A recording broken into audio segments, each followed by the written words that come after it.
the scent of potpourri, films we commit to memory. Crossing the felt ropes, watching from home on my TV, looking at all my eyes can see. They tell me I view obsessively. Hello and welcome to The Obsessive Viewer. We're a weekly podcast that reviews one or two new release titles every episode with an occasional free-for-all segment at the end that we call Potpourri. You can find more of our work, including written reviews, full episode show notes, and the complete backlog of our episodes at obsessiveviewer.com. You can also write into the show by emailing me at matt@obsessiveviewer.com, and also find our other podcasts, Anthology and Tower Junkies, a Stephen King podcast, at obsessiveviewer.com/podcasts. And if you'd like to support us and get access to hundreds of exclusive episodes, you can join our Patreon at patreon.com/obsessiveviewer, where you can get access to content at any of our tier levels on a recurring monthly subscription basis, or you can buy individual collections a la carte in the Patreon shop section. This week on the Patreon, I did an exclusive full-length episode running down all of the winners of this year's IFJA Awards, and I also have several Patreon potpourri episodes that are all full-length episodes covering movies that I watched for award season and for top 10 list consideration. That plus a ton of stuff, including the an immediate reaction recording of my thoughts on Zack Snyder's Rebel Moon, which I very, very, very aggressively call Zack Snyder's dumb shit Seven Samurai. So that is up on the Patreon. Once again, you can sign up at patreon.com/obsessiveviewer for all that and a bunch more content. I'm your host, Matt Hurt. You can find me on social media, which includes Letterboxd at Obsessive Viewer and on TikTok at OV Podcasts. And today on the show, we're doing something a bit different. We're not doing the two movie reviews, but for the final OV episode of 2023, I'm going to be going through the top 10 best films of 2023 as selected by the Indiana Film Journalists Association, a critics association I've been a member of since 2019. And joining me tonight to do that is my friend and fellow IFJA member, Andy Carr, making his latest appearance on the podcast. He's been on the show several times this year, his work can be found on filmyap.substack.com. And you can also follow him on Letterboxd at letterboxd.com/dandable and on Twitter/X at NotSoHandyAndy as well. And you can find his podcast, the Odd Trilogies podcast that he hosts with his co-host Logan, where they review three movies that are interconnected in some capacity, whether it be thematic or behind the scenes or any kind of odd connections. That is their show at Odd Trilogies, available everywhere you get your podcasts. Welcome back to the show, Andy. How have you been in the afterglow of the 3-hour IFJA meeting that we attended for the voting on the awards?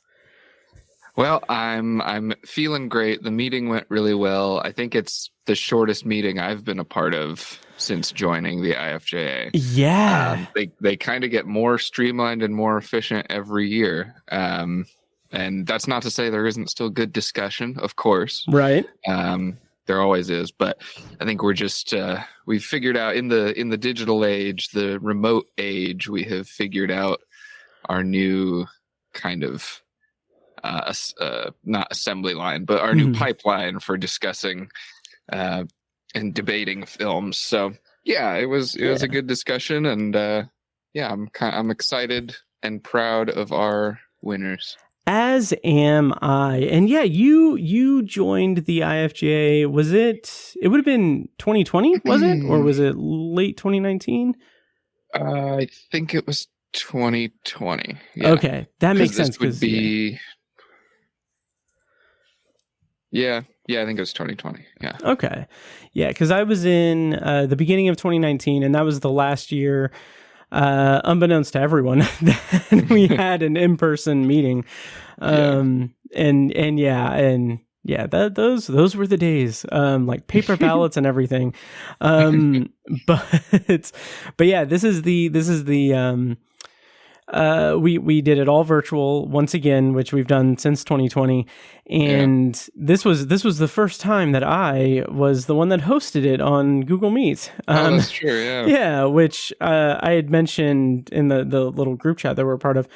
I had mentioned that I had a little bit of anxiety about that afterwards because I only ever use Google Meet for this for like up to like 2 other people, and that was I mean, it was reasonably sized, but it was more than 2 people. Yeah.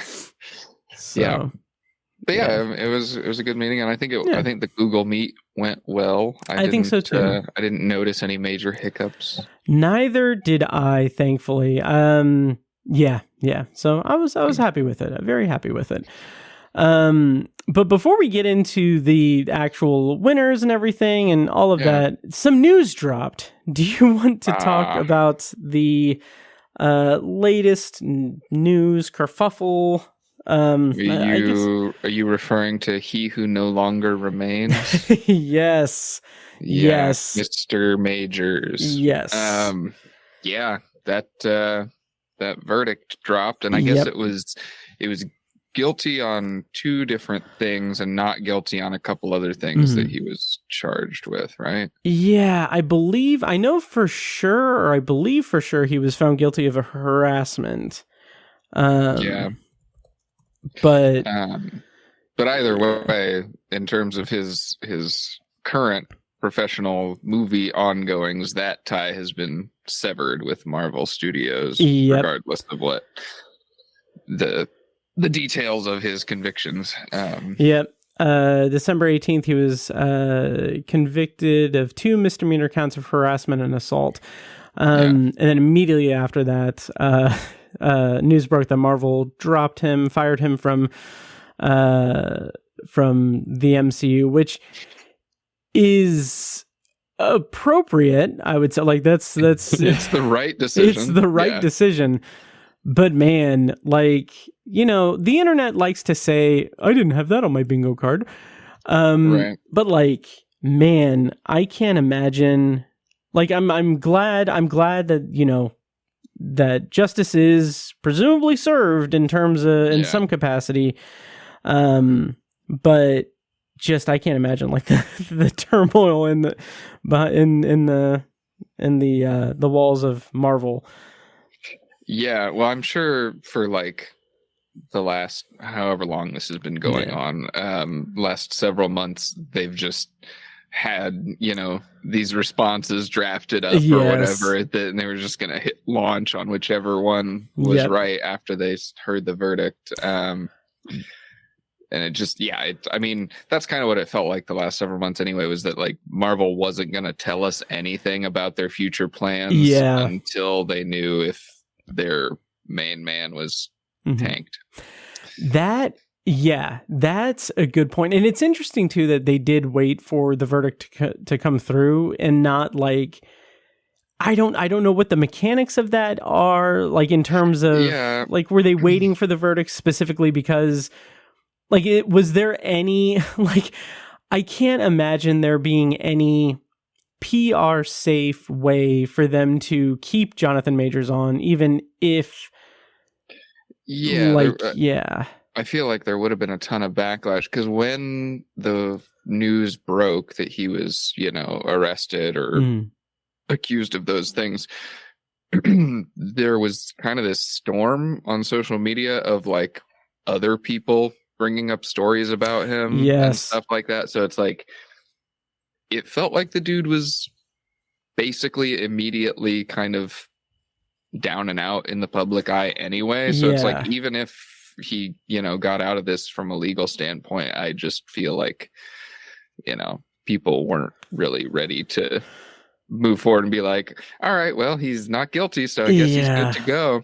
I'm back on board.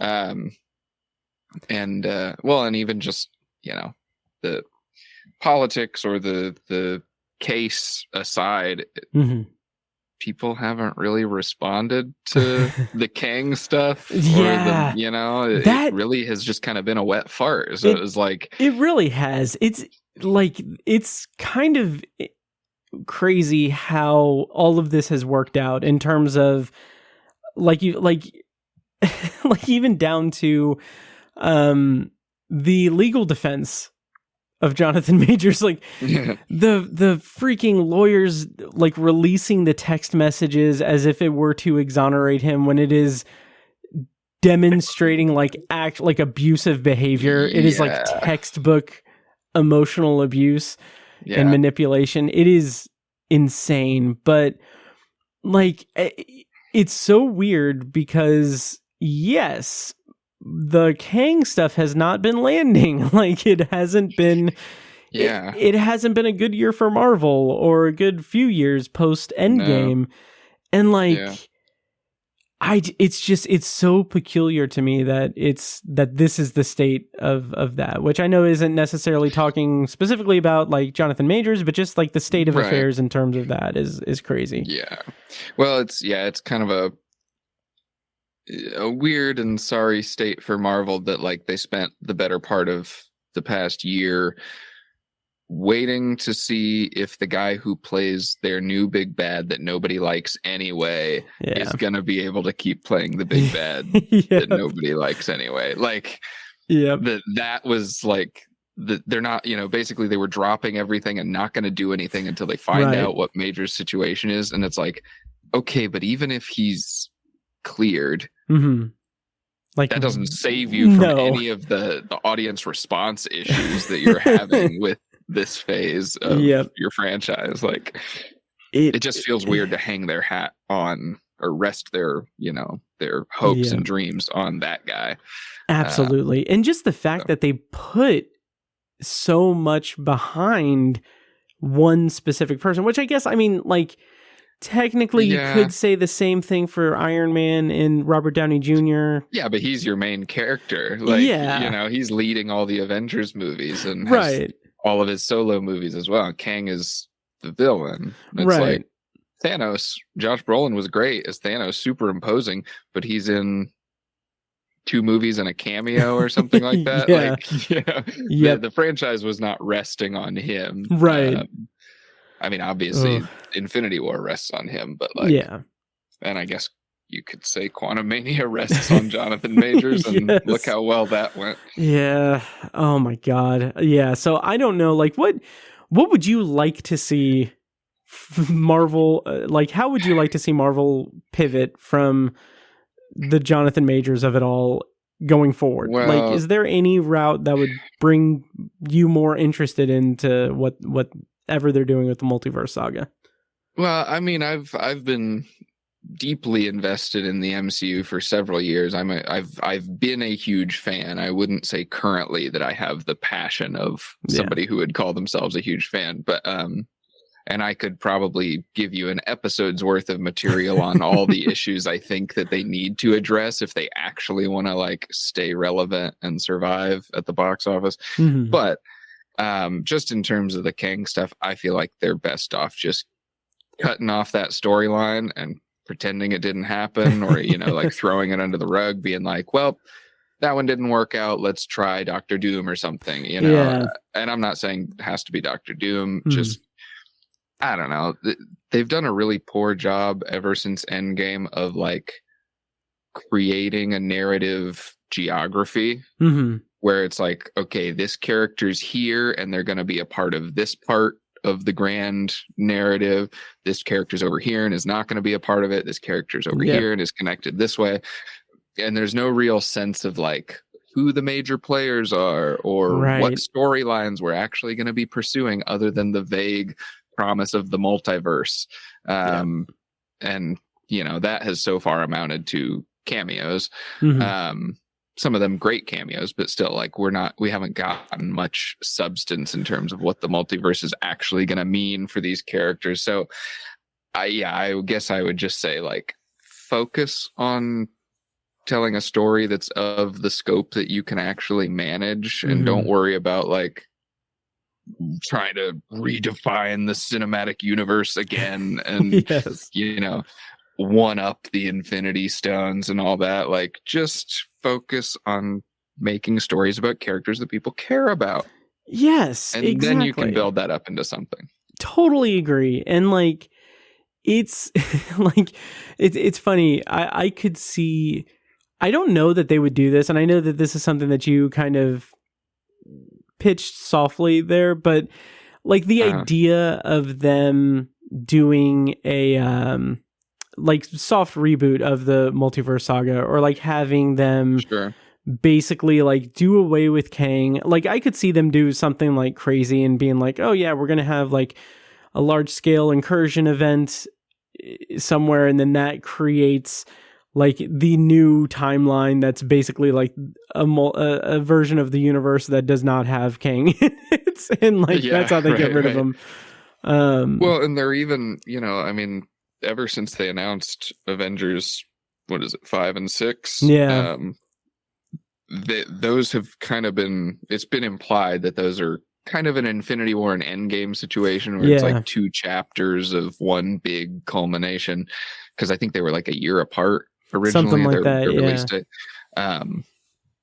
So I feel like, and they've already dropped the Kang Dynasty name from Avengers 5. So I feel like you could honestly just like repurpose Avengers 5 for like kind of a small culmination of the little things you've built up right now, and kind of finish out that stuff and wrap it up and sort of set up the next thing. Yeah. And then Avengers 6 can be the big blowout fuckfest that you were kind of originally planning. And just use 5 to kind of like patch over the bad stretch we've had. I like that. I like that. Using and like that would be kind of crazy to just have like a major like Avengers title be like cleanup, like be like the readjustment. I like that. That would be interesting. But who's to say? We'll see what happens. Who knows? It's fortunate, I guess, that like next year the only Marvel movie in theaters is going to be Deadpool 3. Which will be a nice like, I don't know, reprieve from the Marvel Cinematic Universe stuff. So but regardless, like we're recording this December 20th. We are a mere 48 hours away from the beginning of the Zack Snyder Rebel Mooniverse. That's true. So, move over MCU. Exactly. Rebel Moon takeover. Jesus Christ. I'm mad about that movie. Honestly, I'm actually angry. But anyway, so that's the news we have for this week on the show. I do want to say before we get into the nitty gritty of this to everyone listening, thank you guys for listening to another year of Obsessive Viewer, and Andy and everyone listening who made guest appearances and everything. Thank you so much. It's been a blast this year. And I'll have on Patreon, a complete breakdown of all of the like writing and podcasting and Patreon stuff I've done over the year, like on Patreon for like, it'll be released to all tier levels. It'll be me just nerding out about my stats and everything, 'cause I'm a psychopath. So check that out on Patreon, in a few days by the time you're listening to this. Anyway, Andy, this past Saturday, the IFJA convened for our yearly awards deliberations. For the listeners, if you're not aware, the Indiana Film Journalists Association has been around since I think 2009, and we basically vote on different categories and release those awards at the end of the year, or announce them at the end of the year. So it's a great group. I'm very proud to be a part of it, and in doing so, this has kind of become a little bit of a tradition that part of the IFJA Awards is that we have one winner for Best Picture, and a runner-up, and then 8 finalists to make up a complete number of 10 movies from the year that are best films of the year. So the kind of tradition has been, I think it started like last year when I had Sam Watermeyer on, to run down the top 10 at the end of the year to make it be the last episode of the podcast for the year. And so that's what we're going to be doing tonight. But before that, Andy, is there are there any categories, any winners from the IFJA Awards this year that surprised you, pleased you, anything that jumps to mind about this year's awards for the IFJA?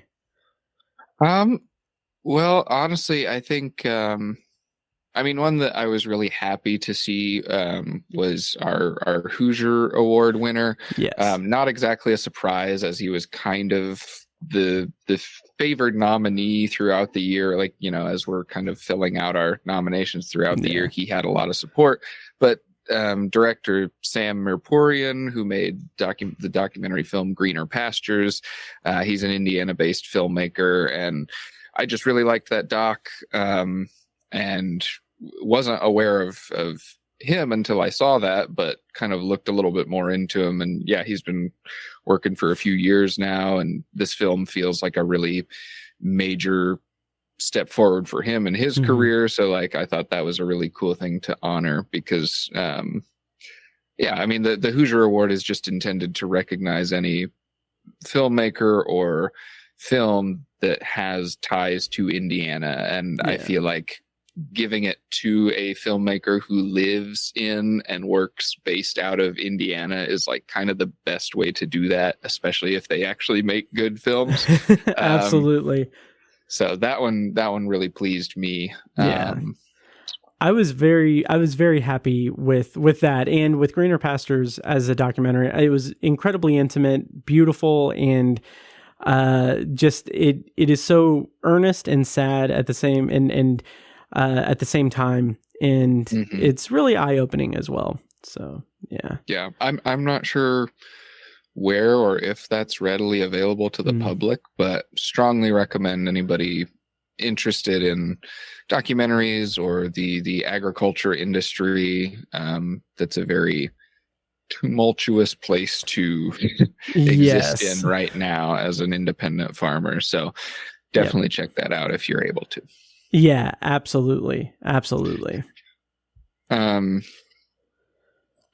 than that one, I will say probably like just generally the thing that surprised me the most about our field, our winners and stuff, is kind of just how dominant Poor Things was. Yes. I loved it. I think it's a great movie.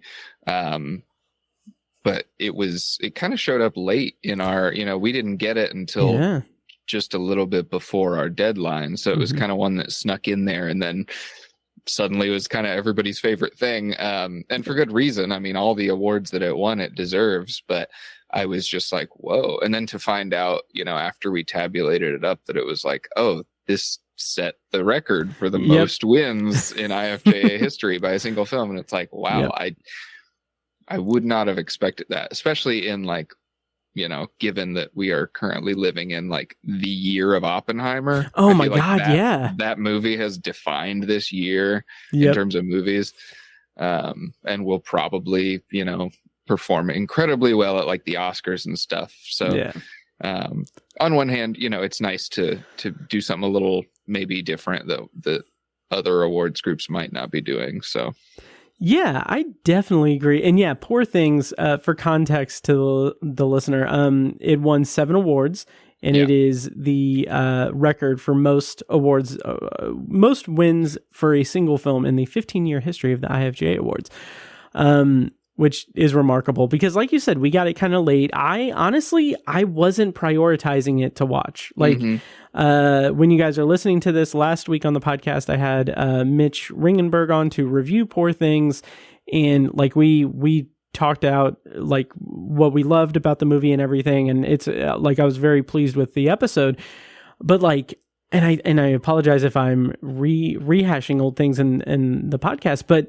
I just like, it was a low priority for me until it started getting the buzz among the group and everything. Cause like,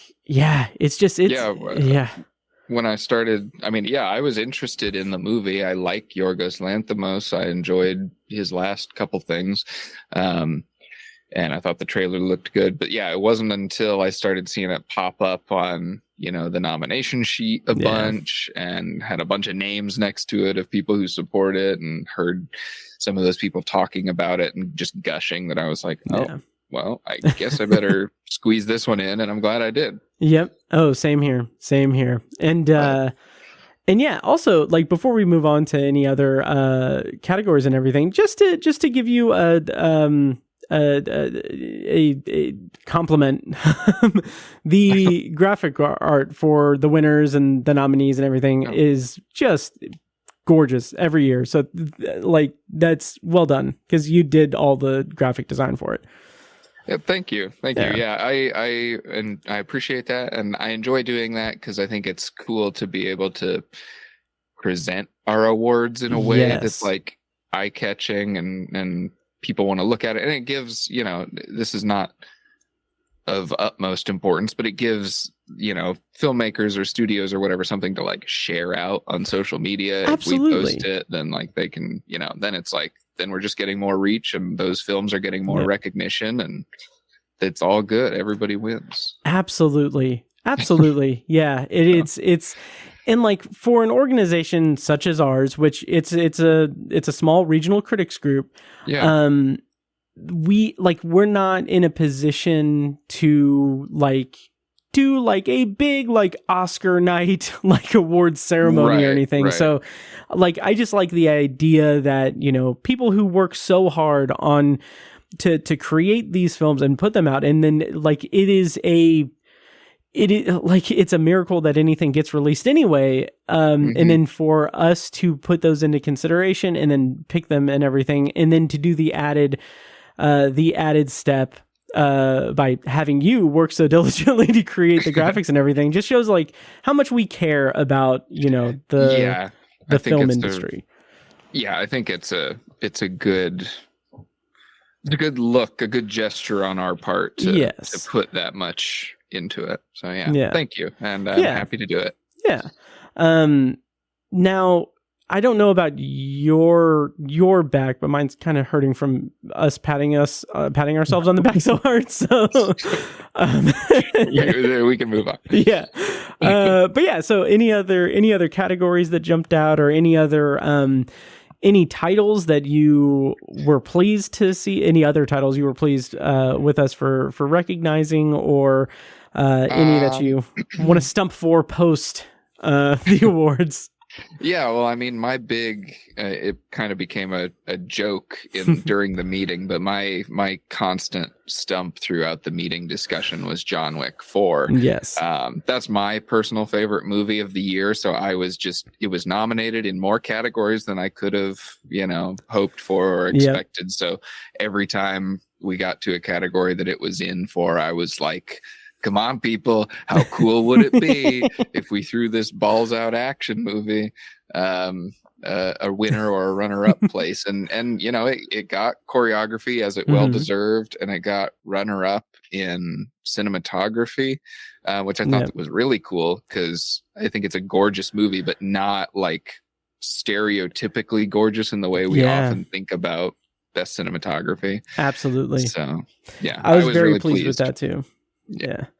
And I think I either mentioned this in my awards wrap up on Patreon or last week, or the week before. I'm not sure when when I talked about the nominees, but just like I don't know, like the fact that John Wick 4 rightfully has got the recognition, when like at the beginning of the year, it was on my radar, but mostly it was just like I haven't seen the other ones anytime recently. I've only seen the first one, and I was just like, oh, maybe I'll catch up with the franchise and then watch John Wick Chapter 4.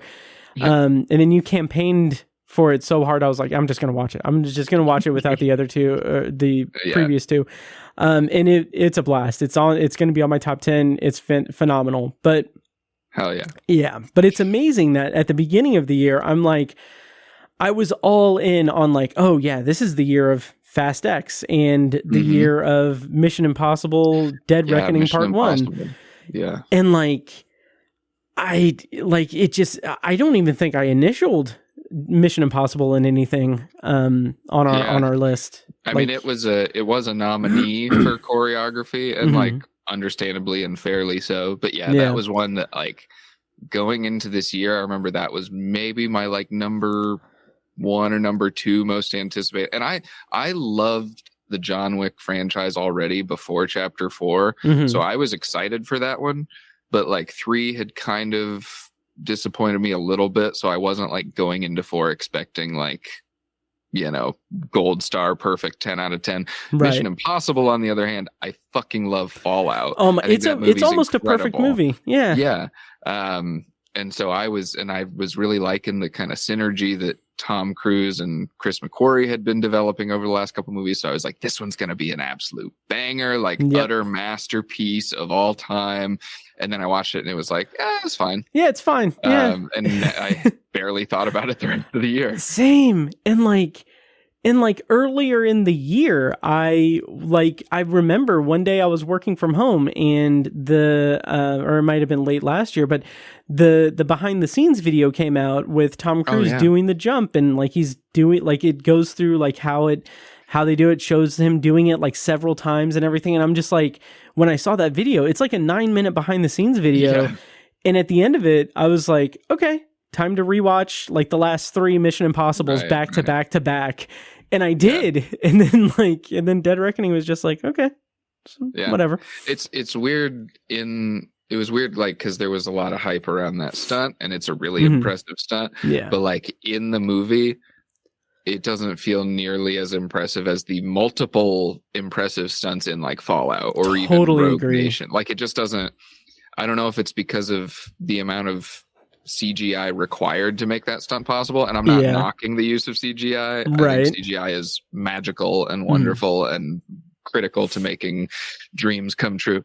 Yes. But I think it was just the way that stunt was set up. It was like, okay, it's cool that you guys did this, but like with the amount of digital effects that you had to use to make it convincing, you didn't have to do this. Yeah.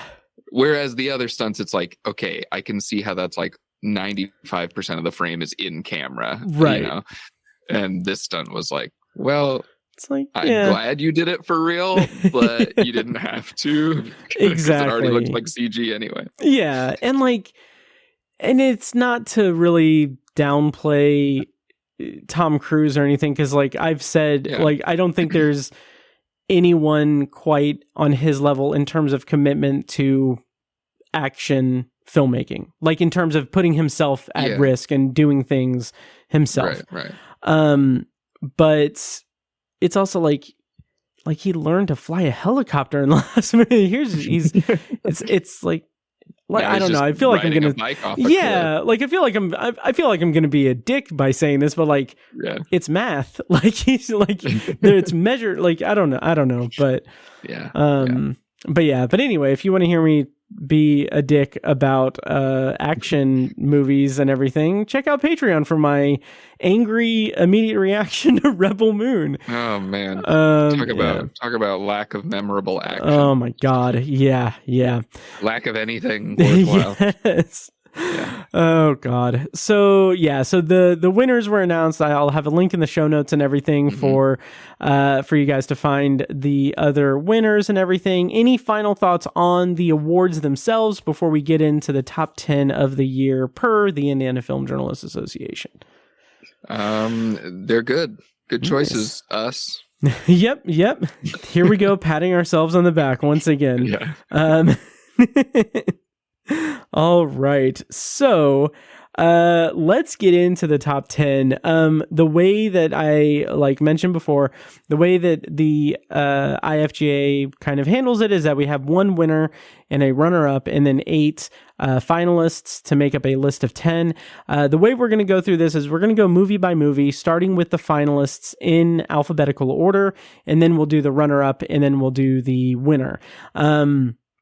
And we're just going to kind of use this as a kind of free-form kind of conversation about how we felt about each movie, and if we want to get a little bit crazy with it, we can maybe say if or where it would land on our own personal top 10 lists. Yeah. So we're in for a ranking. wild evening tonight. So without further ado, let's dive into the finalists for the 2023 Indiana Film Journalists Association Awards. And starting to get us kicked off in the alphabetical order of the finalists, we have Are You There, God? It's Me, Margaret, the long awaited, like, this is the first time that the book has been adapted. Kind of shocking, because it feels that feels like a book or a property that's been around for forever, and I always hear people talk about it, and I'm like, how is there not a movie out of this yet? Absolutely. Just with the amount of people that are familiar with it. Yeah, absolutely. So it is obviously a 2023 release. The premise, according to IMDb, is when her family moves from the city to the suburbs, 11-year-old Margaret navigates new friends, feelings, and the beginning of adolescence.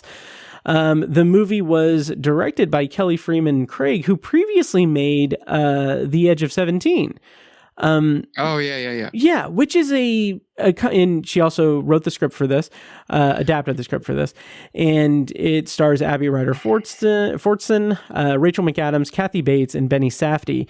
And like The Edge of 17, I remember that movie kind of blowing me away, and like it's the type of movie that I kind of love, that kind of adolescent coming of age drama comedy, because like for me, when I was like that age, I wouldn't say I was a precocious kid, but I was a very introspective kid. Everything I assigned like very big emotional meaning behind every interaction. So sure. Yeah, everything was at that age. Yeah, everything is like the most important thing you've ever done. Exactly. So when movies tackle that era, like it's both a nostalgia for me, and it also just it's something that just really I gravitate toward. By the way, this is streaming on Stars as of this recording.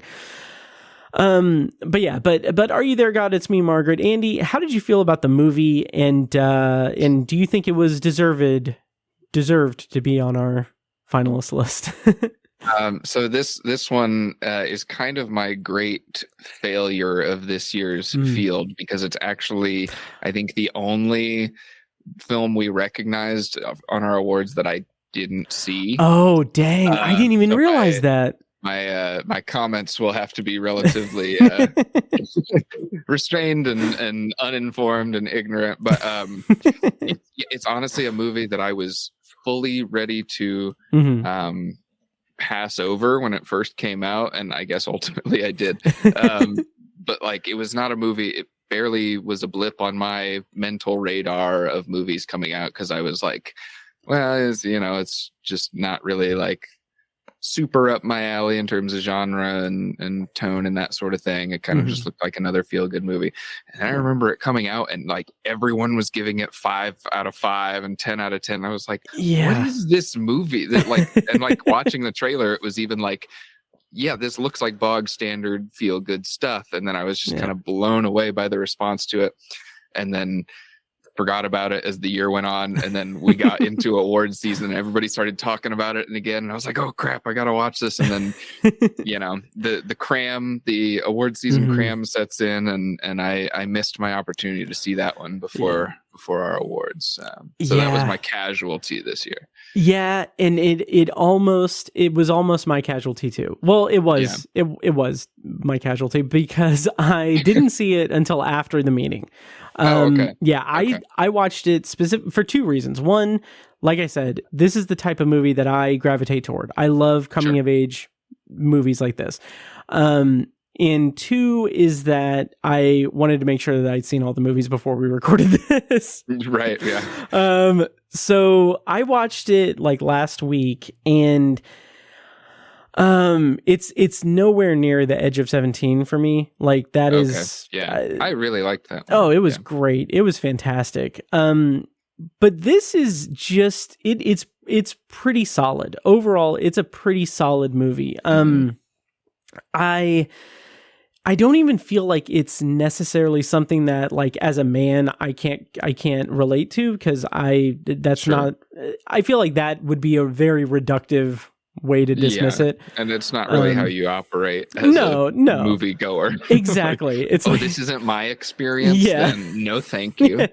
there's no character that's recording into microphones for like hours at a time. No, okay, I don't know anything about this fucking movie.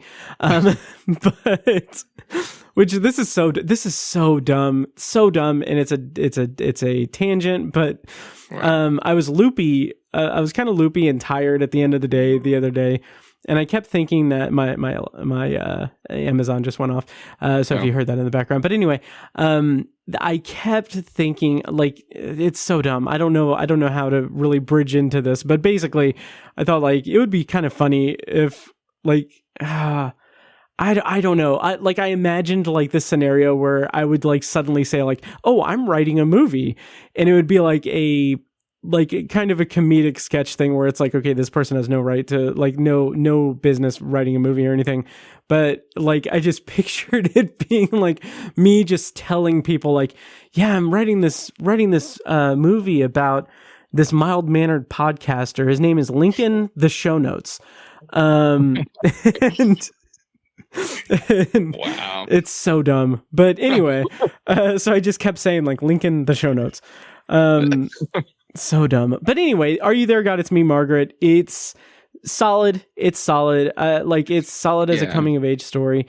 Something that I also felt very foolish for not expecting from it is that there's a fair amount of her dealing with like religion, and at her young age, she's an 11-year-old girl, and she, like, her parents, like, on her mother's side, her family is Christian, and on her father's side, the family is Jewish.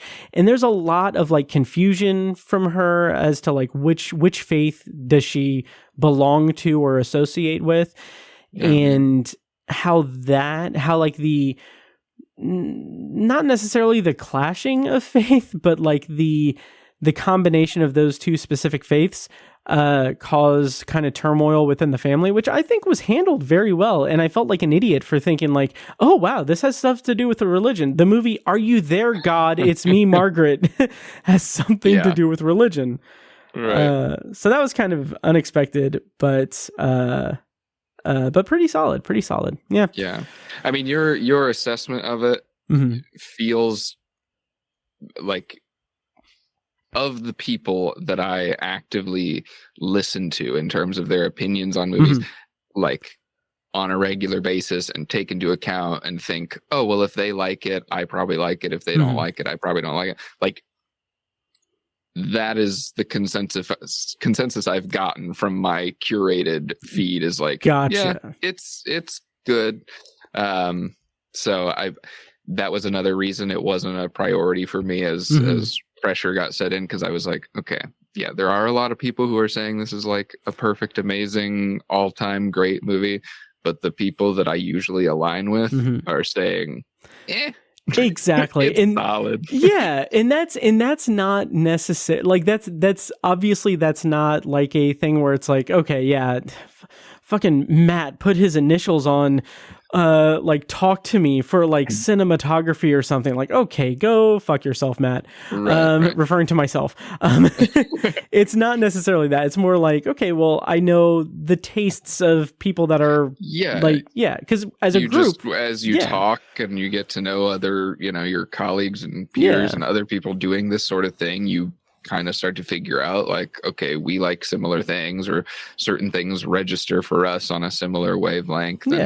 So I'm not saying that, like, IFJA members who like this movie are stupid. Right. I'm just saying, like, it did not register to me from the things that I heard from the people that I talked to, that it was this time of year, or this time of year up until, like, last week, it becomes hard to justify setting aside the time for a movie that you don't at least expect to really impress you. Yes. And so you kind of, at a certain point, if you're not if you're running out of time or whatever, you have to kind of prioritize based on what you think is gonna really work for you. So like, that last week before the awards, I was like, okay, I'm watching Monster and The Boy and the Heron and all these things that like I know are right up my alley. And granted, I didn't end up liking The Boy and the Heron, but like, I was going based on what I expected to like. And Are You There, God?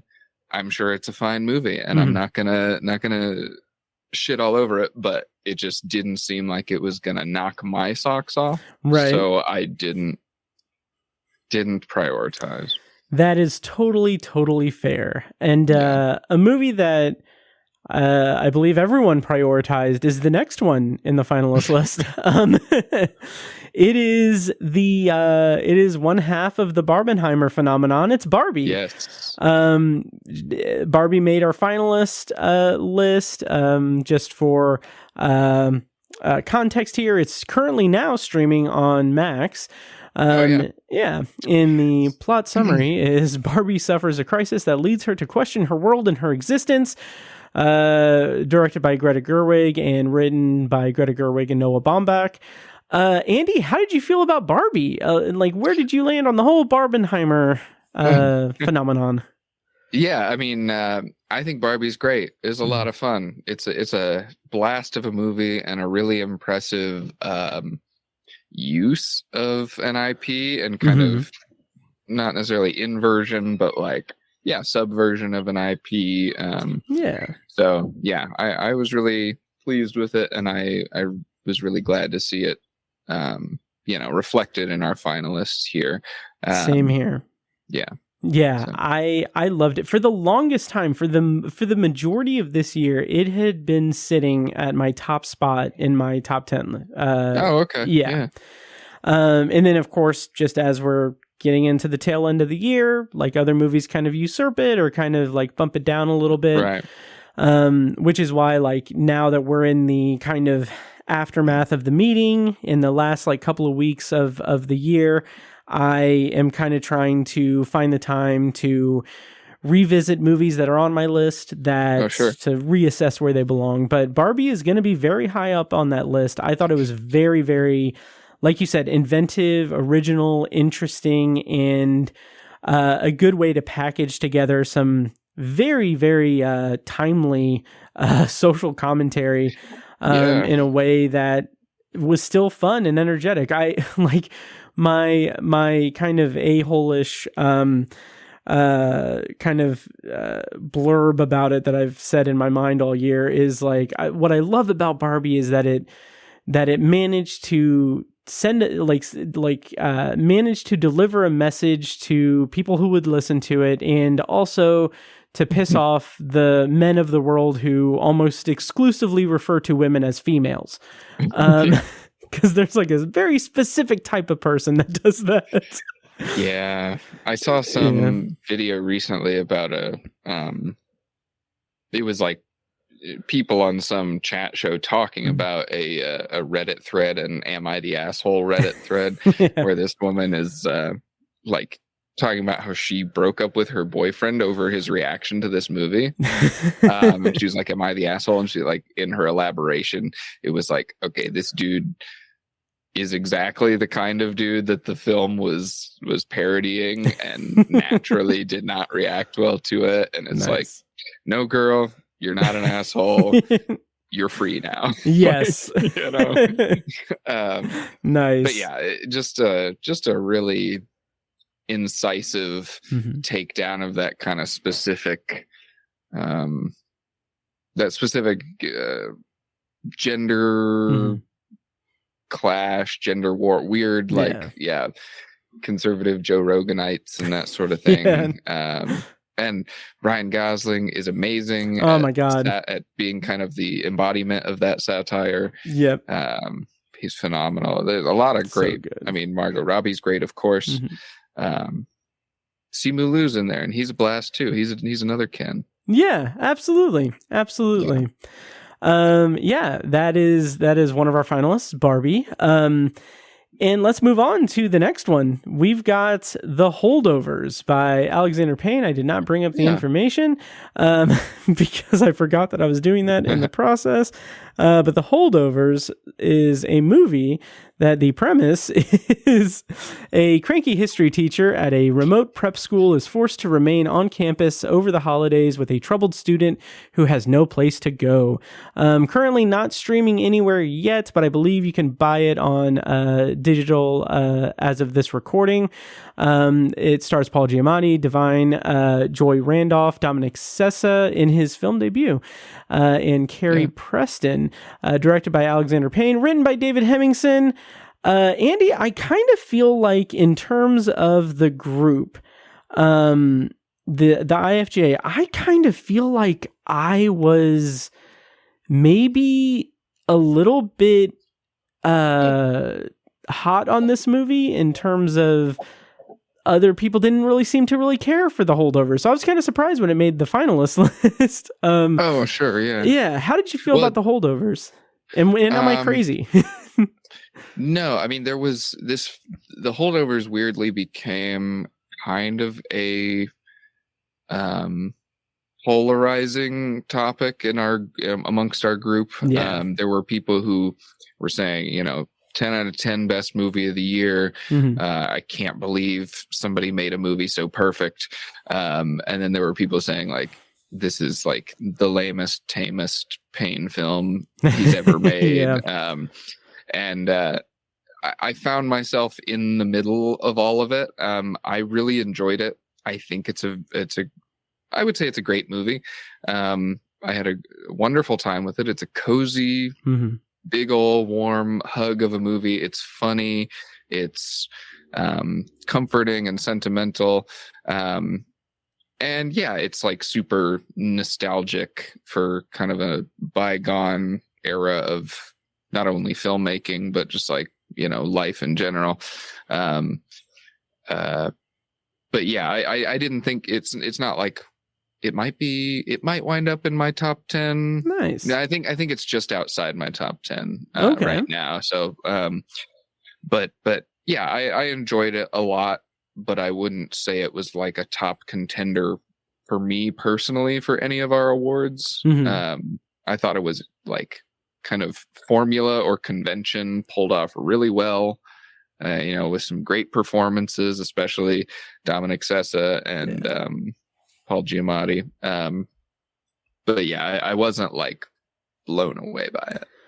Nice. Well said. And I kind of was blown away by it, specifically because it was a movie that I wasn't necessarily expecting. I'm a fan of Alexander Payne. The movies that I've seen, I need to revisit. I know that you, if I'm not mistaken, went through and watched a ton of Alexander Payne stuff. Maybe his whole filmography, did you? Just about. Okay. The only one I didn't was there one called Ruth or something? Sure. I have no idea. Yeah, I don't know. Yeah. There's like one feature film that I didn't get to. Okay. But yeah, I had not seen any of his movies. Oh, wow. And then I saw the trailer for The Holdovers and I was like, oh, Alexander Payne. I've heard his name a lot. I should watch his movies.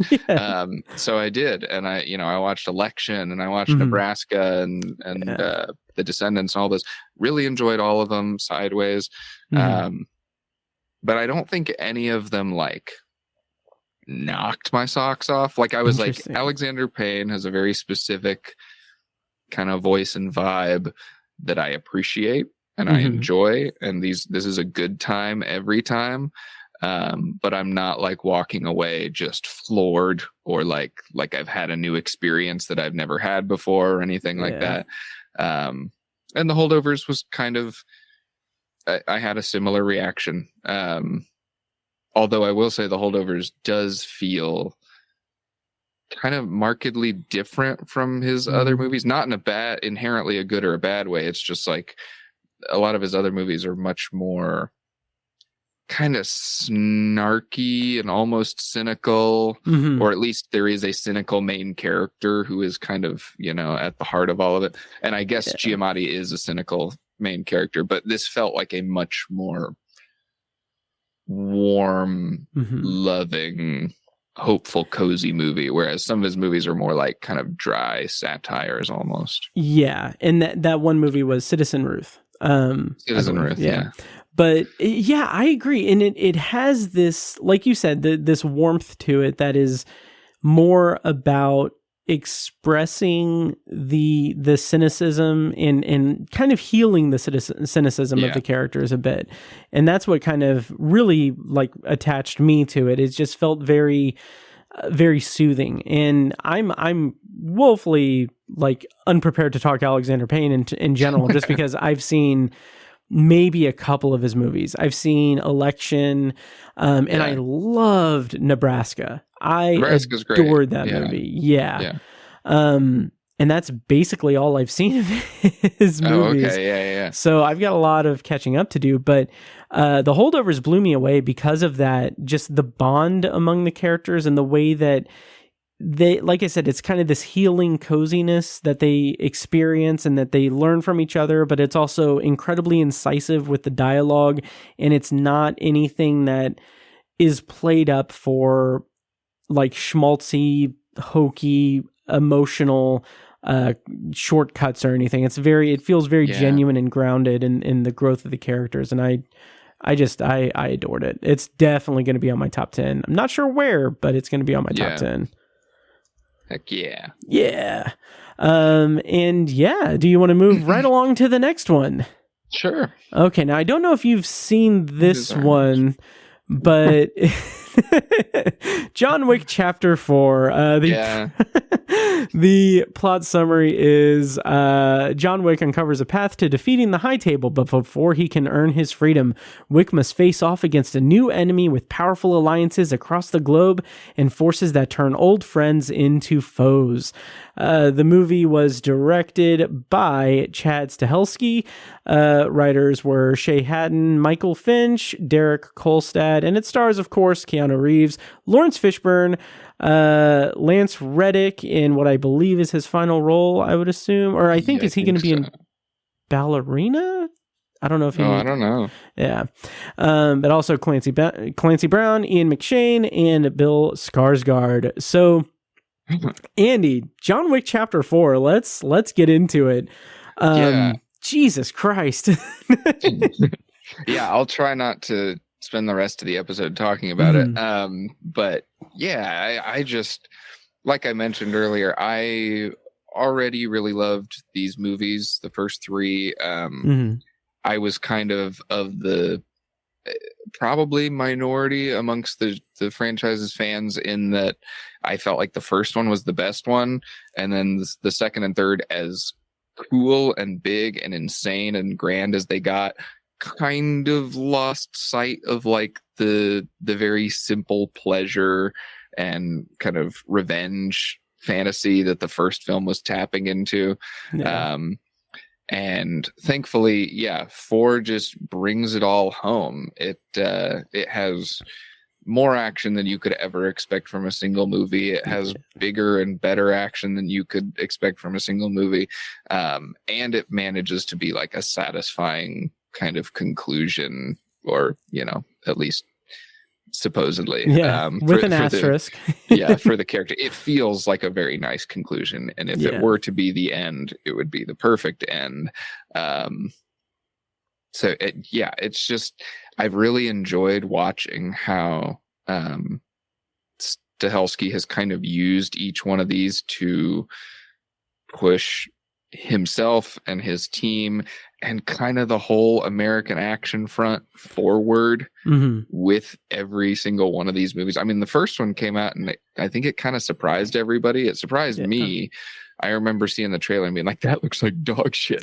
And then I went to see it and I was like went back to my college roommate and was like, dude, you're not going to believe this, but the movie I've been making fun of for the last 4 months fucking slaps. Keanu Reeves is back, baby. Nice. And then with each successive one, Chad Stahelski has really pushed the spectacle of it and the visual storytelling of it forward. And now with this one, gives us this almost 3-hour just opus and masterclass on using action as narrative momentum and just like keeping you constantly engaged and at the edge of your seat and just like naturally weaving story and action together in a way that I've like never seen. Oh, absolutely. Like, oh my God. This movie blew me away. Yeah, just the continual, like the complete, like, it's 2 hours and 49 minutes. It's wall-to-wall action, and I never once, like, blinked during it. Right. Basically, like, good God. Oh, go ahead. Oh, no. I was just saying, like, I'm still just gushing over it. It's amazing. Yeah. Well, and I'm just really happy to be saying that and to hear you and other people saying that, especially because, and I know you didn't see the third one, but like the third one felt to me like I was sitting there watching it, and I like loving all of these movies. I was sitting there like getting a headache from the insane amount of action in it. And I was like, okay, maybe we have reached the threshold. Like maybe we have exceeded what a single movie can handle in terms of just continuous action. And I was like, maybe in the next one we focus more on story. I don't know. And then this one came and it kind of did both. It focused more on the story and gave even more action. And it wasn't a headache this time. Yeah. And I was just like, God damn, this movie just, any little worries I had about it, it just proved me wrong. Yeah, absolutely. And in terms of this movie specifically, like not having the context of John Wick 2 or 3, like throughout it, I was like, it wasn't even something that was necessarily registering with me that it's like nonstop action. But first of all, I was just very thankful that I could, like, I had an entry point into it. Like, it doesn't need you to know, like, the events of the other two or the other three movies, but you get the gist right from the outset. And throughout the movie, like, when it gets to the point, and I said this on Patreon, so apologies, but check out Patreon. But when it gets to the point where it's like, okay, this is how the movie is going to resolve its central conflict. This is the plan. This is what you're going to do. This is the plan. You have 6 hours until the start of this plan. I'm sitting there thinking like, oh, it's leaning toward like it's leading toward this kind of like reserved sort of like climactic, like like not bombastic, crazy action thing. So I'm like, so yeah, that's really smart. Yeah. Have 2 hours of the movie be just wall to wall action and then have a more like condensed, subdued thing. And then all hell breaks loose. And for the next 45 minutes, everything is going just ape shit crazy. I remember thinking a similar thing where I was like, I wasn't looking at my watch. I didn't have track of the time, but I was like getting to the point in the movie where I felt like, okay, it was probably the same part you're talking about where I was just like, okay, we're on the verge. We'll do the climax where we'll have one more good fight and then we'll have falling action and kind of wrap it up. And then, the best 45 minutes of action of the whole 2 hours and 45-minute movie happens. And I'm like, how could I have been so foolish? And then like the movie even knows it because then at the end of like that stage and everything, there's still like literally like 200 steps of stairs in that whole thing. Yeah, well, and the whole staircase thing is hilarious because it's like the movie knows at this point, okay, you've been sitting here for 2.5 hours watching wall-to-wall action. Now you're going to watch the same fight scene twice. Yes. Which, and I don't really want to spoil the intricacies of how that happens, but it's just, it's the closest I've ever seen an action movie get to replicating the like action video game experience without feeling like gimmicky or tacky, like how not like the Doom movie doing the first person shooter shot or whatever. There's specifically 2 sequences in this movie that just feel like that's the joy of blowing away people in a video game put on the screen as a movie, and it's thrilling. And I'm so glad you said that because, and this will be the last thing and then we can move on, but I just saw on IMDb, I was not aware of this, but Chad Stahelski is apparently attached to make Ghost of Tsushima, the video game adaptation. Which, I'm really excited for that. Holy crap. Yes. Yep. All in. All freaking in. Do it. Yep. Yeah. And speaking of all in. I don't know. The next runner-up we have, or the next finalist, is Killers of the Flower Moon. Martin Scorsese, Leo DiCaprio, Robert De Niro. When oil is discovered in 1920s Oklahoma under Osage Nation land, the Osage people are murdered one by one until the FBI steps in to unravel the mystery. Also stars Lily Gladstone, Jesse Plemons, directed by Martin Scorsese, written by Scorsese and Eric Roth, adapted from the book by David Grant, I think. So this movie, did he write the book? I don't know. We'll see. But anyway, this movie didn't necessarily seem to get a lot of play within the group in terms of the discussion and everything. How did you feel about Killers of the Flower Moon? Well, I think it's a great movie. Kind of like the Alexander Payne thing leading up to this, I went back through Scorsese's filmography. Oh, yeah. Watched most of the ones I'd never seen before, rewatched some of the ones I had seen before, and kind of, gave myself a crash course on him, because I had a lot of Scorsese blind spots. Like, I had seen most of the big ones, or he's got a ton of big ones. I had seen, a lot of his most prominent films, but there were several big glaring spots that I hadn't gotten to. So kind of did that crash course right up into Killers of the Flower Moon. Really enjoyed it. I think I probably didn't get quite as much out of it as like the IFJA's biggest supporters of the movie did. Like, there were a lot of, 5 stars flying around, and I think it would have been a lot of people's, or probably was a lot of people's pick for like best film of the year in our group. I think it'll probably might sneak in or just outside my top 10 at the end of this year. I love seeing somebody as old and tenured as Scorsese tackling new stuff like this. I mean, there's a lot of familiar territory that he's dealing with in terms of like the kind of organized crime conspiracy angle to it, but to kind of go into the whole Native American culture and the oppression of that people, and do it, I think more or about as tactfully as like anybody's doing it in Hollywood, was really impressive to me. So I really enjoyed it. Yeah, I did too. It's not going to make my top 10. It'll probably be an honorable mention. But it's interesting you say that, because it is kind of somewhat familiar territory in some cases, like you said, with the organized crime aspect of it.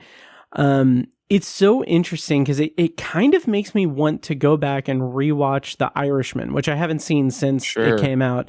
Because I remember being just so lukewarm on that movie. Like, it did not leave an impression. Yeah.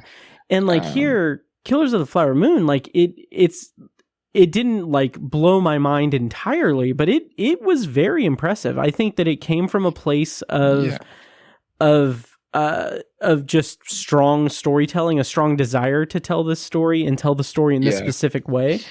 And I think that really, really shined through in it. Yeah, I will say this maybe more than any of the other movies that were in contention this year in the IFJA. This kind of feels like the one sort of just casualty of the process, where it's like, this was a lot of people's, favorite movie of the year. It was nominated in like every single category, had a ton of support in every single category. And then the meeting came around and it was barely mentioned the entire meeting. And then snuck in a couple runner-ups, 1 or 2 runner-ups in our whole winner field. And that's just kind of how it goes sometimes when, you're only giving one winner and one runner-up in every category, and there's a lot of movies to consider. So that was just an interesting one to me. The way it fell in the end of things. I absolutely agree, and I think it really speaks to the I guess the spread of tastes within our group. Because what I like about our group is that it rarely feels like they're I'm saying this as we're talking about, we just broke a record. yes, but is always fruitful discussions about nominees and about the field of nominees. It's never a thing where it's like, well, yeah, I mean, I guess it's Martin Scorsese, so let's throw him into the mix and everything. It's more like, no, what Robert De Niro did in this movie was very interesting, and the way that Martin Scorsese told this story this way, like, it's a very fruitful discussion and everything. And it's a good like spread of tastes among several different, like, at this point 25, 26 critics. I do also just think it's interesting how, and I appreciate that, like, our meeting a lot of the times, maybe this is a product of it becoming more condensed from the virtual format, but like, it seems like we spend way more of the meeting talking about, this is a bad way to put it, but like, we spend way more of the meeting talking about the films that really don't have a shot at winning. Oh yeah. Because everybody wants, everybody there has their own taste and is like, I'm going to stump for this movie in this category. I would love to see it get some attention. And so that is what the bulk of the discussions is like, okay, here's why Robot Dreams is the best movie of the year. And it's like, you get to the ballot and the things that we talk about are not on the ballot, except for like one person's ballot. And it's like, that's not, knocking anything or even knocking the process. I actually think that's great, but it's Me like, too. I think it's reflective of the passion. Yeah, I think so too. And like, there's also, I think, to some degree, an assumption of popularity for something. Like Oppenheimer barely got any play, I felt like, in the meeting. Same. Even despite feeling like the dominant force amongst our nominations throughout the year, and obviously in the discourse and culture around us. And then, barely brought up in the meeting and took a lot of second places. Yep, absolutely. Absolutely. And it's funny, like you said that about different kind of stumping, or to talk about movies that aren't really in contention on the ballots or anything. Like when we got to like yes, when we got to like the foreign language one, I think I was the first one to say, like, to break open the discussions. Like, I know, like, guys, I know that no one's going to vote for this, but When Evil Lurks was really good. Right. And I think part of that is like, I just want more people to see it. If they missed it during the cram, like, maybe check it out. It's a really good movie. Yeah. And then I stuttered my way through half-assed like stumping for dream scenario throughout the meeting. But Killers of the Flower Moon was good. Loved it. I will say, in another kind of note in regards to the meeting and like surprises and lack of surprise and that sort of thing, I will say, if there is one winner or runner up in our whole field that, like, I'm gonna pat myself on the back again here. If there is one that feels like would not have happened without me saying something in the meeting, it's the runner-up for Dan Laustsen for cinematography for John Wick. Yes. Because I have a hard time believing anybody was seriously considering John Wick for cinematography. Yeah. But for some reason, I didn't even plan to do that. But like, for some reason, the spirit of Chad Stahelski possessed me during the best cinematography discussion. I was like, here's why the cinematography in that movie is fucking insane. Yep. And then it gets runner up. And I was like, wow, that could not have predicted that. Yeah. And you deserve the pat on the back for sure. Like I'm sure that I had it on my ballot because it is a gorgeous movie. But I think maybe the conversation kind of sealed it for me. Like, okay, I'm going for it. So I don't think it was my top pick for cinematography, but it was definitely made my ballot, I believe. But shall we move on to the next finalist? I don't want to take up too much of your evening. Oh, sure. But The next one is May December. Yes, which is on Netflix. And the plot summary: 20 years after their notorious tabloid romance Grip the Nation, a married couple buckles under pressure when an actress arrives to do research for a film about their past. It is available on Netflix. Stars Natalie Portman, Charles Melton, and Julianne Moore. Directed by Todd Haynes, Jesus. And writers are Sammy Birch and Alex Machanek. I reviewed May December at some point on the podcast a few weeks ago. Andy, how did you feel about the movie and its placement on our finalist list? I think May December is a fucking awesome movie. It's currently sitting at number 4 for me for the year. I loved this. I'm not even very familiar with Haynes' work. I watched Dark Water, which was by all accounts his like most bland, banal film he's ever done, and that's the only movie of his I've seen before this. But yeah, I just, it's such a kooky little blend of like tight psychological thrilling drama and silly campy goofy satire, and it plays it 100% straight. It plays it like a straight dark grim melodrama about, you know, abuse and manipulation and that sort of thing. And it is that, but it's also like kind of the whole time it's like winking at you and being like, see how fucking dumb all these people are. Yes. And I just loved that about it. I think something I said about this movie is that it like is one of the tightest tonal tight ropes of the year, just in terms of like threading that needle between being goofy and being really serious. So yeah, I fucking loved it, and I'm glad it got at least on the top 10. I kind of got the impression going into the meeting and at the meeting that it was going to be a little bit too polarizing amongst our group to really take anything. I agree. So it didn't entirely surprise me that it didn't get more, but I would have loved for it to get more.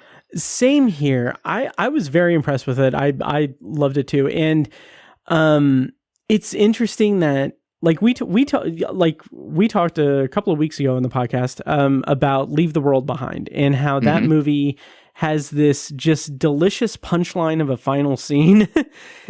And May December does not the same thing, but it has a similar sort of punchline to it that kind of just brings everything home in such a interesting and unique way. And like, and it's funny that like, this was my first Todd Haynes movie overall.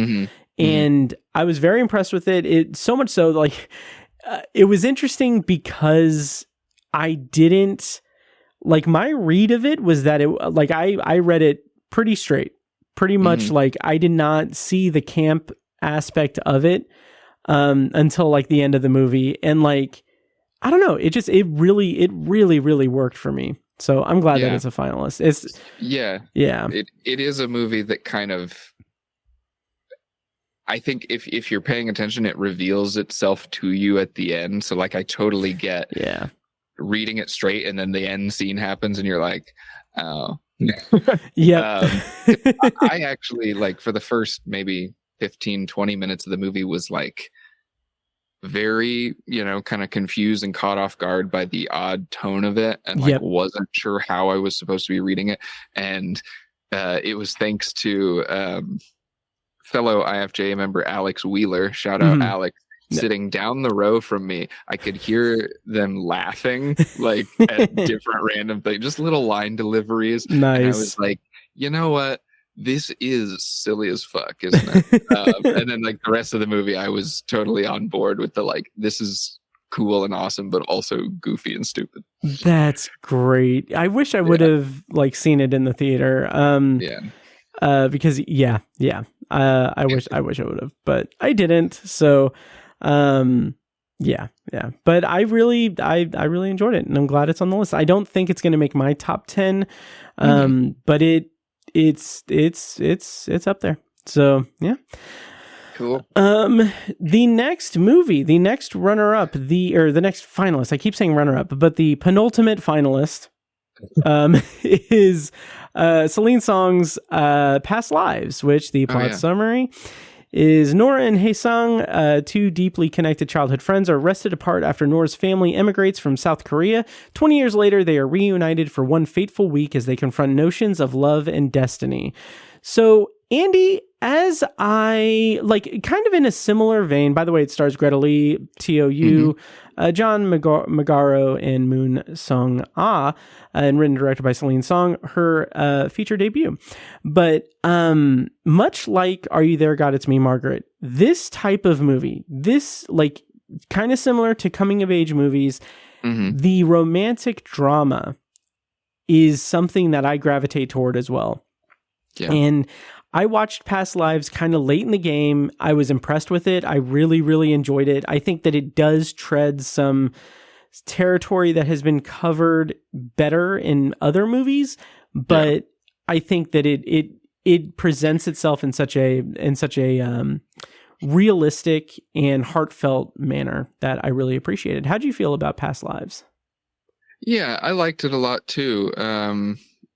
It's not one of my favorites of the year, but I really admired just kind of how straight and plain it all was. This is kind of the opposite. Well, I shouldn't even say that, but it's a movie that really does not lean into its melodrama, and yet at the same time it's insanely romantic, just and I don't mean romantic like sexually or lovingly, but romantic about life and people and how we move through the world. It's a movie that's constantly waxing poetic, and yet it feels incredibly subdued and grounded. And I think in that way, it really reminded me of Richard Linklater's Before trilogy, which is a much more overt love story than this is, but struck me the same in the sense that it felt like, okay, I'm just getting this little glimpse into these people's lives, and I really feel like I'm a part of their journey. And it's kind of that notion of well, sometimes things don't work out, and that's life, and that's okay, and that's the whole vibe of the movie. And it's a sort of melancholy thing that kind of makes you sad and hopeful and comforted all at the same time. So I really appreciated that. I agree, though, it is treading some territory that I think is maybe a little bit more deeply examined in other stuff. Totally. And what's interesting, a scandalous thing that I'm about to break on the podcast, I have not seen any of the Before trilogy. Well, if you love romantic dramas, you can't do any better, in my opinion. Yeah, I agree from what I understand, and I will see those movies, and I will probably adore them.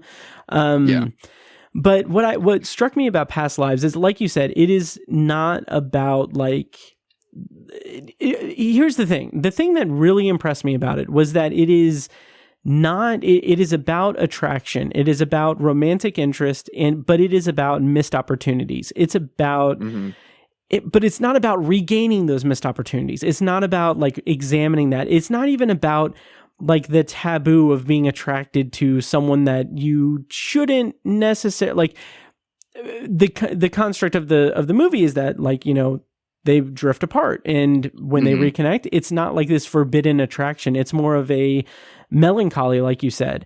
And I thought that was just so good. It's just done so well. Yeah, it really nails that kind of that idea of although it didn't work out, or although we weren't meant to be, if you want to put it that, faithfully, we can still appreciate the time that we had and what we were for each other at that point in our lives. And I really like when movies deal with that. Same. Almost over yes, we were meant to be together or whatever. I would rather a movie dwell in that kind of bittersweet area. And this totally lives in there. Yeah. Oh, 100%. Yep. It is, it's very good. Past Lives. I recommend it. It might, I don't know if it'll make my top 10 or not, but we'll see. Yeah. And then the final finalist, before we get to the winner and runner up, Robot Freaking Dreams. This movie, God, I adored it. Based on the popular graphic novel by the North American writer Sarah Varon, Robot Dreams tells the adventures and misfortunes of dog and robot in New York City during the 1980s. It was directed by Pablo Berger and written by Pablo Berger, of course, adapted from Sarah Varon's graphic novel. Amazing. Just an amazing feel. Like, here's the thing. You and I reviewed Silent Night last week. Mm-hmm. If John Woo could have seen this, then maybe he could have made the gimmick of no dialogue in Silent Night work. Take some cues. Yes. Yeah. How did you feel about Robot Dreams? Yeah, I thought it was great. I think to continue the self-praise, I think I was the first one to watch this and recommend it to people. Sounds right. Although I think Brent Leuthold pointed out its existence to us. Yeah.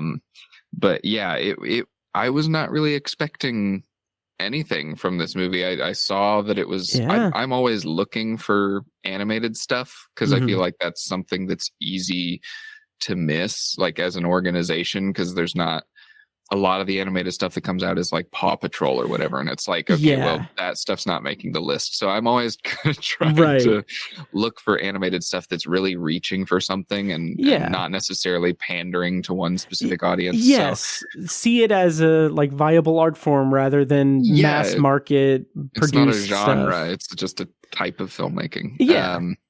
And so, when I heard about it and kind of saw a little bit of stuff about it, I was like, okay, definitely want to check this out, but I didn't know what I'd get from it. And I had no idea it was a no dialogue movie. I like kind of kept expecting it to turn on the dialogue and it didn't need to. It's a great example of visual storytelling. You know, the classic show don't tell kind of thing. It doesn't need words. Of course, it uses Earth, Wind, and Fire lyrics, but but it's just such a charming little movie that kind of, bouncing off of past lives, kind of fulfills a lot of those same ideas. Just kind of about being something special to somebody and appreciating the time that you had together, while also accepting that, life changes, life goes on. And just beautiful.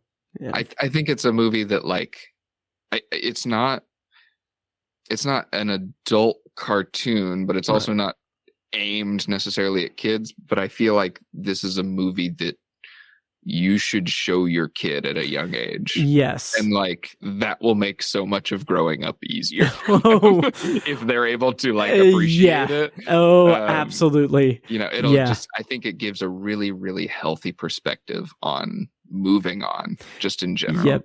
Oh yeah. In the importance of the fleeting importance of connecting with people and connecting with others. Yeah. Even if it doesn't last, who cares? Just connect. Oh, absolutely. Oh, yeah. It just wonderful, beautiful, beautiful movie. Yeah. It made it top 10. I'm not sure. I do think of this movie probably just because it's animated, but I feel like this is the movie that stole Spider-Man Across the Spider-Verse's spot on our top 10. Yes, because this was our runner-up for best animated film, and Spider-Verse won that. And it's just funny that because Past Lives won foreign language, right? And Breakout, I believe. Did it win foreign language? No, Zone of Interest. Oh, Zone of Interest. Yeah, Past Lives wasn't up there for that. But anyway, it is just funny to see our best animated film of the year is not on our top 10 list. In fact, a non-best animated film. But that's just kind of funny the way voting shakes out. Oh, absolutely. But then again, Spider-Man, great work with Spider-Man and everything, but they got vocal motion capture performance. Funny. Dude, they're good. Yeah. But yeah, I loved Robot Dreams. It's one that's on the short list for me to revisit before I finalize my top 10. To kind of reassess where it is. So yeah.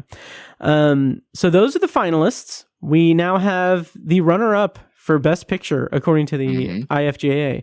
It is none other than Christopher Nolan's Oppenheimer. The plot summary is the story of American scientist J. Robert Oppenheimer and his role in the development of the atomic bomb. It is available, I think, on VOD at this point. Well, yeah, and it also technically is out on physical, like 4K is sold out and everything. Yeah. There's that whole thing. Written and directed by Christopher Nolan, based on the book American Prometheus. Andy, how did you feel about Oppenheimer, and have you revisited it since the famed Barbenheimer experience that gripped the world? Yeah. I love this movie. I think it really deserves all the hype. It's been probably, I don't know if this is objectively true, but it feels like the most talked about movie of the year. And I think it deserves it. I think, it's the rare movie that I don't roll my eyes at when I see everyone giving it 5 out of 5. I'm like, I get it. I gave it 5. I think it's a totally singular vision of, a historical figure. It's a biopic that totally bucks every trend of biopics, every tired trope of biopics. And it's also, meditating on something bigger than the person at its core, because it's not only talking about Oppenheimer's life and his perspective, but it's also, about what does it mean to create a weapon of mass destruction and put that out into the world? What does it mean to, be credited with that, to be, seen as the genius who fathered it? And also it feels like Christopher Nolan figuring out shit about himself in the process. I don't want to go so far as to claim he's conflating himself with Oppenheimer, but I think he sees a lot of his craft and his role in the film industry as, at least relatable to what he views as Oppenheimer's emotional journey. And so that's just a fascinating thing to behold, even if you think it's bullshit or it doesn't totally land for you, or you think it's pretentious. It's pretty fascinating to watch. I absolutely agree. This is probably the top priority for me to revisit, because I loved it when I saw it, and I've only seen it the one time. I adored it. It was great. We reviewed it on the podcast, me and Tiny did, and it's phenomenal. It's phenomenal. In addition to that, for me, I have kind of a mixed history with Nolan's movies. Tenet, granted, the circumstances of that release were very, very complicated. It's okay. It's not a great movie. Yeah. I enjoy it, but it's not a great movie. Yeah. So, but then even Interstellar, which is a movie that I should have loved, I didn't. And I think I have kind of ruminated on Christopher Nolan as a filmmaker, and he is just, it's not even that he's about spectacle. It's just that he plays with these big concepts, these big ideas. And I never really feel like he is able to really create, he's not able to handle character as well as he does spectacle and big things. Concept. Yeah. And the high concept of his movies. And that's something I've always wrestled with. And here I feel like this, like you said, it's a biopic that's so unique in terms of delving into both the character as this historical figure, also by compartmentalizing or condensing the bigger scope of the messaging and the ideas that Nolan wants to explore in the movie, by condensing them into his inner struggle as a character in the movie, Oppenheimer's. And it's really pretty remarkable. But it also has some Nolanisms in it. Like, Sure. I don't know. It's just, it's a little tricky, but I was thinking about this movie the other day, actually, in regards to like the Nolanisms of it. And I might do some kind of little like spin-off one-man ramble episode on Odd Trilogies just talking about this, because I feel like this is something I come across a lot in how I view and rate and qualify movies. But like, for me, it's a 5-star movie, but it does have things that like I look at and I'm like, yeah, if that's a flaw for somebody else, I get it, and I don't think it's necessarily a great thing about this movie. I just kind of, my brain ignores it because it doesn't affect the overall experience for me. You know, like something Nolan is kind of notoriously not great at is how he characterizes women in his scripts, and not even necessarily that he's like misogynistic so much as just he doesn't know how to deal with them, so he doesn't. So they end up playing very secondary roles. And that's still kind of the case here. Emily Blunt is great in this movie. But every time she's on screen, she's like dropping a bottle of alcohol on the floor, or like stammering drunk. And it's like, okay. Yeah. And so that's one of those things that's like, yeah, if I were to like make an objective list of all the good and bad things, I would have to put that on the bad things list about this movie. I just don't think about it when I'm watching it because it doesn't feel like that's what the movie's about to me. And so it's like, that is technically a shortcoming, but it's not going to erase the half-star between a 5 and a 4.5 or whatever. Absolutely. And there's a lot of things like that in the movie. Oh, absolutely. Like even with the women character, like it's kind of amazing that that he chose to make a biopic about someone who has certain aspects of the story, and I'm talking specifically about like Florence Pugh, has like the arc of just about every single Christopher Nolan movie. Like it's a little, but I don't know. It's just, I don't know. There are certain shortcomings that Christopher Nolan has. One of those is not spectacle scale and dispensing of like the point that he wants to make, the message, the thing that he wants to say. So I love it. It's something that it's tricky because like in the throes of Barbenheimer, it was like, okay, these are the top 2 movies of the year. Like number 1 is Barbie, number 2 is Oppenheimer. They might switch, but I can't imagine a better movie coming out. And then spoiler, like right now, Oppenheimer, I think Oppenheimer has fallen down to where it's not even in my top 10 at this moment. Oh wow. Yeah, wow. Which is why I need to prioritize rewatching it, because I need to really make a decision. I think it's probably my number 2 right now, behind John Wick. You asked about if I'd revisited it. I watched it like maybe 2 or 3 weeks after the first time I saw it. I saw it in theaters again, saw it in like full authentic IMAX the second time. And you know, with especially Chris Nolan movies, I always fully expect that like rewatching it is going to reveal less flattering qualities of the film. And it was really kind of like, I was more probably than any other movie I've watched multiple times this year, like really just swept me away the second time all the same. And I was just like, yes, all those things are true, that people have problems with this movie, but I really don't care because this is creating such a singular experience and just sweeping me through the whole thing. And it's 3 hours of white people standing in a room talking, and it's the most interesting thing I've seen all year. Yep. I would say in terms of Nolan's whole career, I would say that Oppenheimer, and this is probably going to sound like a pretentious or condescending douchebag thing to say, but I feel like Oppenheimer marks a certain maturation of Nolan's filmmaking. It's a little bit more mature and grounded, not grounded, but I think in that, creatively ambitious. Yes. You know, for him to do a full-blown character study rather than like a science concept study, you know. Yes.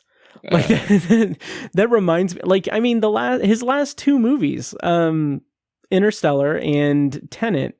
Yeah. Interstellar was the last one before Tenet. I think so. Yeah. But anyway, something like that. Yeah, I don't know. But anyway, I don't remember. Interstellar, like Interstellar has like it's really every Christopher Nolan movie is like that, just expository dialogue. Like Inception is one of my favorite movies of all time.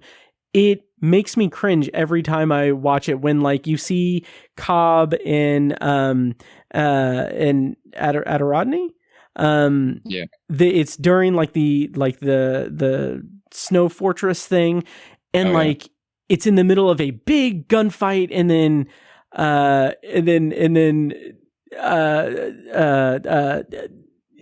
Adirondack, is that the character's name? Is it Ariadne? Ariadne, yeah. Ariadne is like, oh, are you killing parts of his subconscious? And he's like, no, they're just projections, as they're physically firing weapons at, like, way to kill the steam of that. But anyway, but yeah, and I just think that this is just such a big step forward, and also. With a prime example from Tenet in that regard is like having Kenneth Branagh say like, if I can't have you, no one can, like the most just like, come on, take another pass at that. But yeah, Oppenheimer is definitely a step above that. Very impressive. So I need to rewatch it. Nolan is a big boy now. Yeah, he is. He's finally an adult. Exactly. Speaking of adults and finally growing into an adult, the winner of the best film, according to the Indiana Film Journalists Association Awards from 2023, Yorgos Lanthimos' Poor Things. The plot summary, of course, is the incredible tale about the fantastical evolution of Bella Baxter, a young woman brought back to life by the brilliant and unorthodox scientist. Oh my, what, am I having a stroke? Dr. Godwin Baxter. Directed by Yorgos Lanthimos, written by Tony McNamara, adapted from the novel by Alistair Gray, stars Emma Stone, Mark Ruffalo, Willem Dafoe, and Rami Youssef. Now, Andy, last week, when people are listening to this, last week on the podcast, I reviewed Poor Things with our colleague and friend Mitch Ringenberg. So people have heard my thoughts on Poor Things. So, having said that, what did you think of Poor Things? Like, how do you feel about it winning the top prize with the Indiana Film Journalists Association? Yeah, I think it's awesome. I think it's probably my number 5 for the year.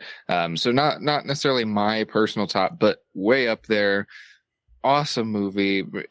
Easily, we gave it the original Vision Award, and I think like that is kind of the perfect encapsulation of what's so great about this movie, is that it's this wholly unique, even amongst Lanthimos's work, is really kind of, I just don't think I've seen another movie quite like it. It's playful and weird and perverted, and yet it's also this like, kind of satirical rumination on, gender dynamics and all that, while also being the most bizarre and backwards coming of age film you've ever seen. And it's all done up in kind of Lanthimos's weird off-kilter style, but like that style is cranked up to 11. Yep. So yeah, I think it's an awesome movie. Emma Stone, easily the best performance of the year. Yeah, I think we were right to give her that award. I will say I was kind of surprised with just how dominant it ended up being. Me too. Because I think it's obviously not to the same degree, but I thought it was kind of like May, December, like kind of polarizing. And I knew there would be a lot of people that probably wouldn't respond to it. So yeah, I was just really surprised and honestly pleasantly so to see just how much it won. And I think, even though I would like to I generally prefer award spreads where it's like, if a different movie won every single category, I would be thrilled. Yep. But also, I think if we're going to give a movie a sweep, I think it's fun to do a movie like Poor Things that I don't know is going to see that same widespread success elsewhere.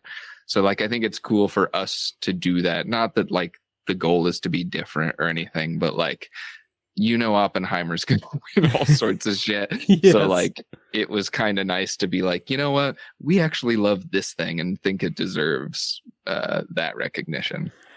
Well said. And I agree. I'm floored that Poor Things ran away with so many things. Yeah. And that's coming from someone who, again, I was not expecting to like the movie, much less prioritize watching it, honestly. And it'll probably land like in the bottom half of my top 10. I adored it. And it's kind of interesting. I don't know if this is something I'm just projecting onto it from my own like personal thoughts about these two filmmakers, but like Yorgos Lanthimos has never been someone that I connected with. Even The Favorite, I enjoyed it, but it's one of those movies that like I didn't really think much of it after I saw it. I enjoyed it, didn't think much of it, moved on. But it's so interesting that we have two filmmakers who, like Lanthimos and Nolan, who have unique takes on human beings in their filmography. One like is maybe not the best at fleshing out human characters, being Nolan. The other being just constantly going like far left, like not far left, but like far out of the box thinking with the exploration of humans or people. I just exposed myself as an alien of humans. But it's just interesting that these two get, the best picture and runner up. Yeah, it feels like it's for both directors an example of them kind of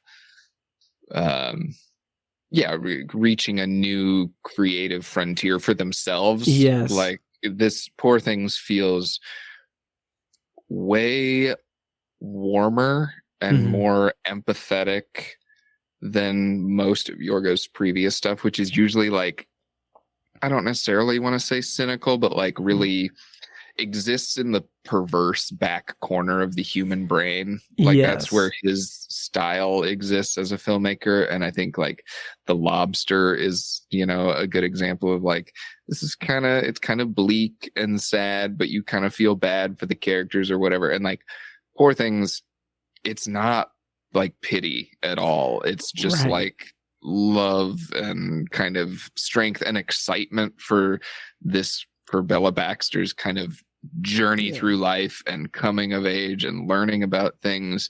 And she's kind of constantly celebrating herself. Like she's celebrating her new discoveries in life, and that's cool. And yes, it's still perverted as all hell and like dirty and raunchy and nasty and kind of violent too. But like, it just feels like a new level of like warmth and humanity for him. For Yorgos. Absolutely. And it's something that we kind of touched on, I touched on with Mitch, is that it is a similar kind of weird look at growing and peopling, but it's not, like you said, it's that warmth, and it's not like the punishing aspect of it. Like there are harsh lessons, there's some violence, there's some pretty like crazy stuff, but it's not punishing so much so as it's a more, if not completely like affirming journey for Bella. It's at least something that she's coming to on her own terms. And I mean, it is literally empowering. Yes. That word gets overused and thrown around a lot, especially in like stories about women. But it really is an empowering story about this person figuring out life and themselves and their agency as a human being. Absolutely. So very glad to see Poor Things win, and Poor Things be like just breaking a record. Like we said, 7 wins, most ever for a single film in the 15-year history of the IFJA Awards. And as I've said privately to you, here's the thing. this episode is coming out December 28th. And here in a few days, it's going to be 2024. And like, I know that it's going to be a long road to the next IFJA Awards, but it is the IFJA Awards for 2024. We are expecting the beekeeper sweep. Just Jason Statham just going to town on the IFJA Awards. Don't be caught off guard. Nope. Or else he'll sting you, or I don't know. Don't get stung. Yes. Have so your honey pot ready. I don't know. Right. Well, that should do it. That is our everything. Andy, I don't want to take up too much more of your time tonight. Thank you for your being so gracious with your evening. Hey, thanks for having me on, especially for the last episode of your year. Absolutely. Year. Oh yeah. And that is not to say that we're going to be going away or anything, because for the first time in obsessive viewer history, we are not going to take a end/beginning of year break or anything. We're still rolling. This is the ninth episode released in a ninth consecutive episode week to week. That's not stopping. Next week on the podcast, we're going to be reviewing Rebel Moon Part 1, A Child of Fire. A preview of that episode will be here's a preview of it. That's the noises I'm going to be making because that movie is infuriating. That was ridiculous. But anyway, before we go, Andy, could you tell people where they can find your work online, where they can find you online, and what, just throwing it out there, what is the one movie in 2024 that you're most excited about? Oh, man. Well, I'll start with the credentials and things. Yes. So you can find our podcast, Odd Trilogies, at oddtrilogies.castos.com. You can also find it wherever you listen to your podcasts. You can follow us on Facebook, Instagram, Twitter. And I also write for filmyap.substack.com. So you can find me there. And I'm on Twitter and Instagram at NotSoHandyAndy and letterboxed as Dandible. So you can find all my spicy takes there. Nice. And let's see, 2024. God, I've really done I'm not at the stage yet where I'm really looking deeply into the 2024 lineup, so I'm having a hard time even remembering what's coming out. I do want to see that Kristen Stewart and Katie O'Brien movie. Love Lies Bleeding. Yeah. That was like the coolest trailer I've seen in a while. It was. So I'm excited for that. And the tagline in the trailer should not work. Absolutely should not work. But what is it? Love gets ripped or revenge gets ripped? Yeah, something like that. Delightful. Yeah. Yep. Yeah. So, yeah. But so I'll put links in the show notes for all of your stuff. What's coming, at this point, people are listening to this December 28th. Will you have the Christmas Story Odd Trilogies? Yep. Okay. The our latest episode is the trilogy of sequels to A Christmas Story. So believe it or not, there are actually 3 sequels to that film. None of them particularly good, but all interesting, I guess, expansions on the original story. And then here coming up, I think January 6th, we should have our kind of end of year recap episode, just in time for Insurrection Day. Oh yes. Jesus. Yeah. I've got to say, I saw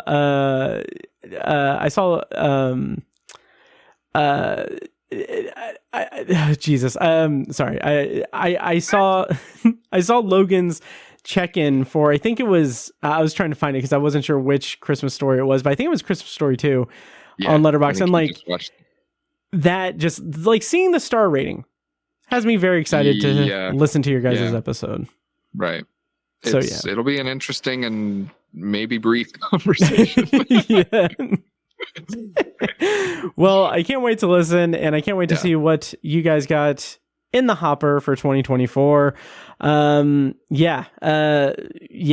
do it for this episode. Thanks once again, Andy. Thanks, Matt. Yeah, of course. And thank you, listeners, for joining us here at Obsessive Viewer Podcasts for another year. This was our we broke 10 years. 10 years was our 10-year anniversary in June. So yeah, I think we're actually going to I think we're doing this podcast thing. I think it's a thing. It's now off the ground now. Exactly. So so thank you guys so much for listening, and check out Patreon, of course, patreon.com/obsessiveviewer.